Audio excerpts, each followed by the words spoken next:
কি অসভ্য দেখো, তুমি সব মাছ খেয়ে ফেলছো।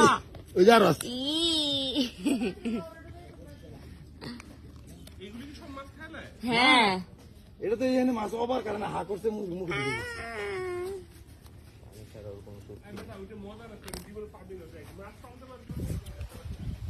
এই কাপড়টা আরো বড়